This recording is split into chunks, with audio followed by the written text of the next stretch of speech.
السلام عليكم ورحمة الله وبركاته. إنا لله وإنا إليه راجعون. إنا لله وإنا إليه راجعون. waxaan tacsiyo u dirayaa ummadda Soomaaliyeed meel walba joogan. waxaan kaloon tacsiyo u dirayaa eelkii gabadha Aisha ee ka geeriyootay. Ilaahay subxaanahu wa ta'aala u naxariistay.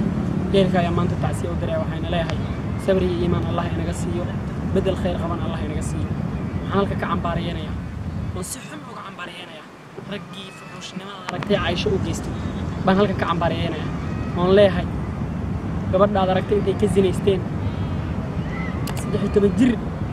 intay ka zinaysteen iimaanka Allah ka qaaday intay 13 jir ka zinaysteen zinadu waa si kala tahay habada ka zinaystaan ay haddana sii dir dileen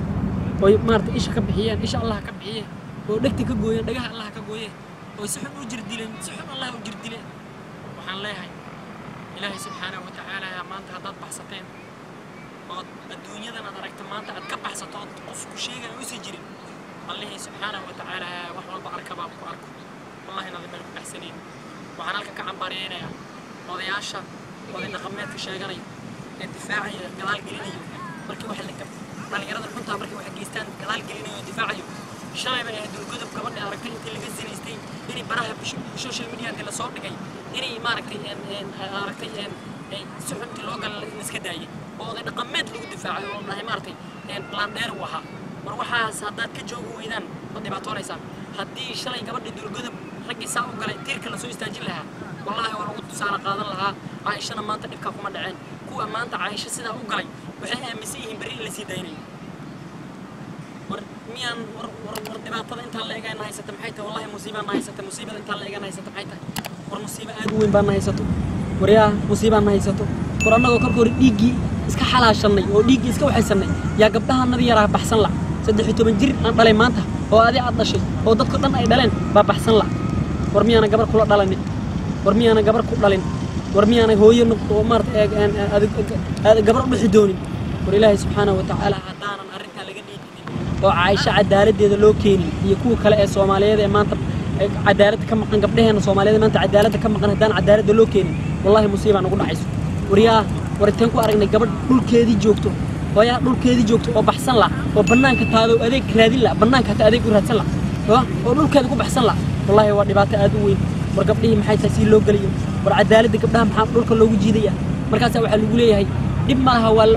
waa loo guurin doonaa dib ma laha war waxaas horaan bay nagu dhacday war naga daayo waxaas waxa horaan bay nagu dhacday naga daayo haddaanan cadaalad Aisha loo keenin oo ragga tiirka la soo istaajinin oonan maarta ragga la dilin oo mudankooda la marsiinin hadday 8 ahaayeen iyo hadday 5 ahaayeen iyo hadday 7 ahaayeen sharciga islaamka wuxuu sheegayaa haddii ay wada jir ku dileen in la toogto kulligoodba 7 hadday ahaan 7 la toogto ayuu la sheegayaa Umar bin Khattab radiyallahu anhu hadda ka hor baa waxa la dilay wiil yar baa wuxuu diray niman soo islaamay baa wiil yar dileen markaas waxay dhaheen waana xanuunsanahay waxaan u baahanahay bay dhaheen maartay xanuun baanahay inuu ducee markaas uu dhahay maartay caanihi geela wuxuu yiri kaadida geel u diray uu yiri maartay taga wiil geel la joogay intay dileen iyo geelina ka qaateen markaasuu intuu ka daba tagay oo uu rag u diray baa la keenay oo la dilay markaas wuxuu yiri wallahi ilaahay baan ku dhaartay sanco dhan haday dili lahaayeen inaan dili lahaay buu yiri marka haday 7 yihiin waa 7dood in loo dilo haduu hal yahay waa in halkiisa loo dilo hadii Aisha xaqeeda aan la siinin wallahi musiiba noo iman doonto waxaan halkan maartay tacsiyo uga direeyaa hadda mar labaad ehelkii ay ka geeriyootay Aisha ee gabdhahanadii maartay intii la kufsado haddana bari kii cunada xumaa ee stupidka intuu kufsaday gadaal gelinayo war odayaal waxa naga daaya oo gabdhahanadii guriyooda ku baxsan laayeen oo waxbarashada aadi laayeen oo adeegi bay aadi laayeen war gabdhahanada way dhibaatoodeen cadaaladoodii aaway cadaaladooda xagee aaday war gabdhahanada in cadaalad loo helo war gabdhahanada cadaalad hadaan loo helin dhibaato dhacayso ilaahayna waan dhibaataynaya musiibana nagu dhacayso war in gabdhahanada cadaalad loo helo waa yaa gabdhahanada in cadaalad loo helo waa gabadha ninkii gabar wax u geysto hadii maartay la ciqaabi lahaa waxaan aaminsanahay aniga inaana gabar dambe aan lagu dhiiradeen in wax loo geysto war dhulkan aan joogno wadankan aan joogno wallahi billahi wadamadan aan joogno waraa wadamadan aan joogno gabdhihii fasti baa laga dhigay waxa fasti looga dhigay in gabdhaha dulmi aan loo geysanin baa fasti looga dhigay oo la dhibaataynin baa looga dhigay annagana markaas aan gabdhaheena dhibaataynayna oo gabdhaheena dulminayna oo gabdhaheena dhibaato maartay aan jirdilayna oo gabdhaheena si sahlan ku kufsanayna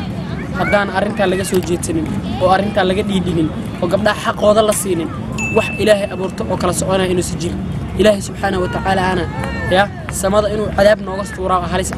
عذاب إنه سماد ناقص تورا هالسا قبلها وين حق وضع هلان قبلها وين حق وضع الله سير قبل جورج إذا ما أنت جوكتين بحسن لا كاجو أذيك راتسن لا ورقبل جورج إذا كوب حسن لا كور وريها قبل جورج إذا كوب حسن لا حقيقة بحسن لسا ورقبل جورج إذا كوب حسن لا حقيقة بحسن لسا ورعنو جاك حكا هذا العشون ويدو والده عنو جاك حكا هذا العشون ويدو والله بالله تالله ما ركتي دبعتها هي مصيبة كوي ما نيسو امتحان الله أنا كوي ما نيو عنو جاك حكا وين العشتان والدك واحد طلع وإلمه هذا وين الله صعدان لأن يرد وحوجيسو والد بعد علي وين والدك الله صعده وين والدك تربية عنك تربية سو حما بحوجة بقى وعنك أن تربية سنة وأخلاقك كبلته ورقبتها من العدالة الله سيو قبلها عدالة الله هلو السلام عليكم ورحمة الله وبركاته.